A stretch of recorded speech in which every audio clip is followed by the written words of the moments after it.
इस बात में कोई शक नहीं कि जैसे जैसे साइंस तरक्की कर रही है वैसे वैसे हमें नई चीजें जानने को मिलती हैं। लेकिन ये भी एक हकीकत है कि अभी तक बहुत कुछ ऐसा है जिसको देखकर साइंस भी बिल्कुल दंग रह जाती है। फिर मामला चाहे इजिप्ट में बनी 2500 साल पुरानी हेलीकॉप्टर और एयरप्लेन की हायरोग्लिफिक्स का हो, रशिया में वाक़े अपने आप बड़े होने वाले क्रेटर का हो, या फिर नासा को स्पेस से रिसीव होने वाले मिस्टीरियस सिग्नल्स का हो। हमारे इर्द गिर्द कई चीजें ऐसी भी हैं जिनके सामने साइंस को भी झुकना ही पड़ता है।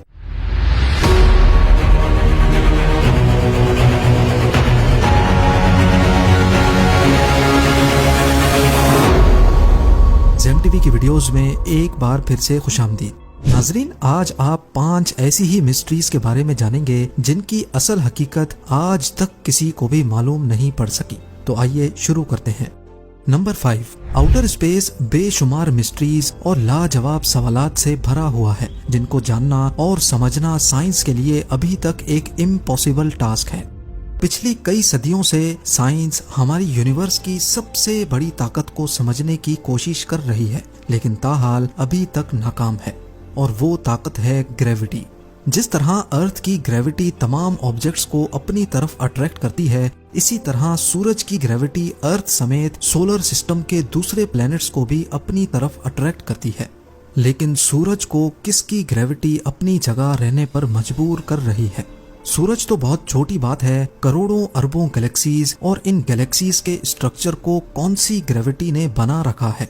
कोई तो ऐसी चीज जरूर है जिसका मास इतना ज्यादा है कि वो इन तमाम गैलेक्सीज को अपनी अपनी जगह पर मेंटेन किए हुए है। साइंसदानों ने इस ना दिखने वाली ग्रेविटी को डार्क मैटर का नाम दिया है, और ये मैटर हमारी यूनिवर्स के 85% मास को कवर करता है। पर हैरत की बात यह है कि पिछली कई सदियों से इस पर स्टडी करने के बावजूद भी हम इतने ज्यादा फैले हुए इस मैटर के बारे में ना कुछ जानते हैं, और ना ही इसको हबल या फिर जेम्स वेब जैसे पावरफुल टेलीस्कोप से देख सकते हैं। साइंस सिर्फ इतना जानती है कि डार्क मैटर मास का एक थ्योरेटिकल वर्जन है जिसको ना हम देख सकते हैं और ना ही महसूस कर सकते हैं, लेकिन इसकी ग्रेविटी की वजह से इस यूनिवर्स का पूरा सिस्टम चल रहा है।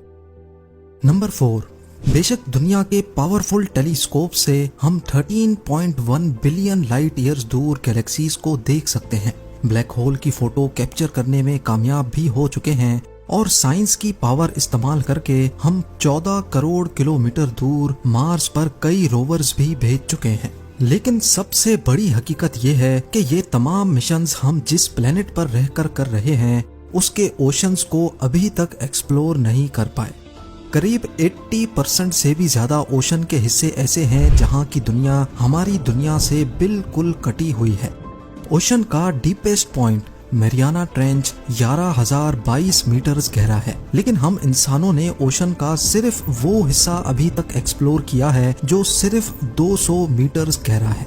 इस पॉइंट को ट्वाइलाइट जोन कहा जाता है, जहां सूरज की रोशनी ना होने के बराबर है।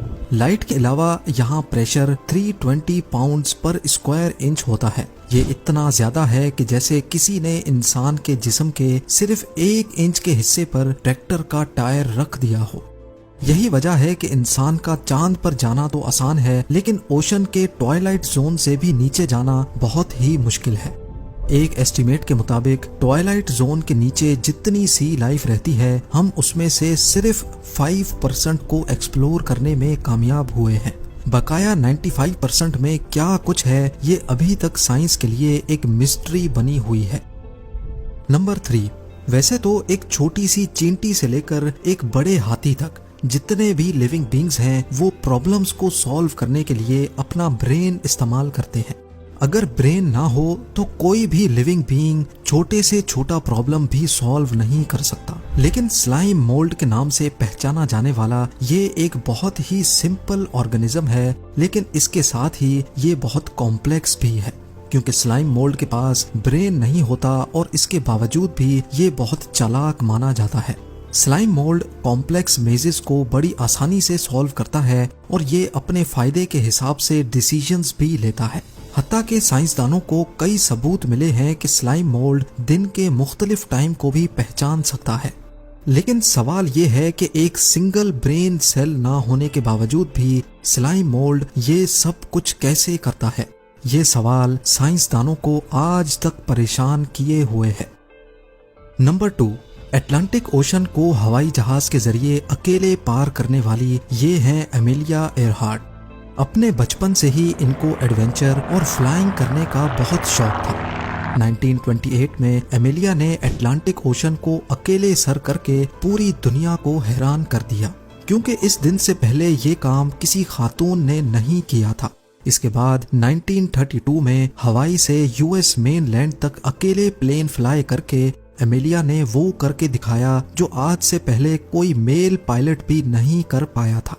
अपने शौक को पूरा करने के लिए और वर्ल्ड रिकॉर्ड बनाने के लिए एमेलिया ने पूरी दुनिया का गोल चक्कर काटने का प्लान बनाया।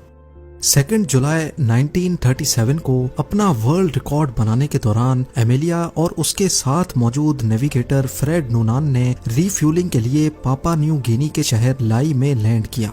लेकिन रीफ्यूलिंग के बाद जब दोबारा उन्होंने अपना सफर शुरू किया तो सेंट्रल पैसिफिक ओशन में हाउलैंड आइलैंड के करीब आकर इनका कनेक्शन कंट्रोल टावर से डिस्कनेक्ट हो गया और उसके बाद आज तक उनका पता ना चल सका।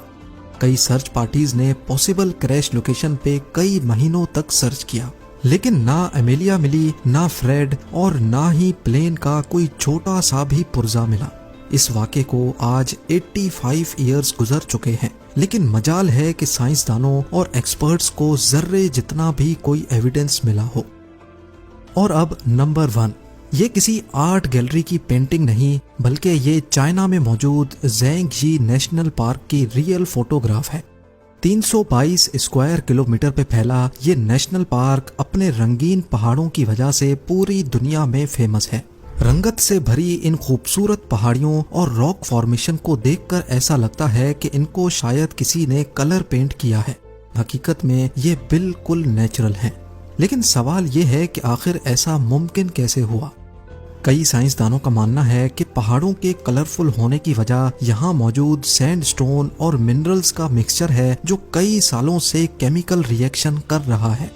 लेकिन ऐसा इत्तेफाक तो कई और जगहों पर भी होता है, तो ये कलरफुल फॉर्मेशन सिर्फ यहीं पर ही क्यों है? जो लोग इस थ्योरी को नहीं मानते उनका कहना है कि अर्थ की टेक्टोनिक मूवमेंट्स की वजह से ये खूबसूरत फॉर्मेशन बनी है। कई सदियां गुजरने के बावजूद भी साइंस अभी तक इस दिलकश और हसीन पहाड़ों के पीछे का असल राज मालूम नहीं कर सकी।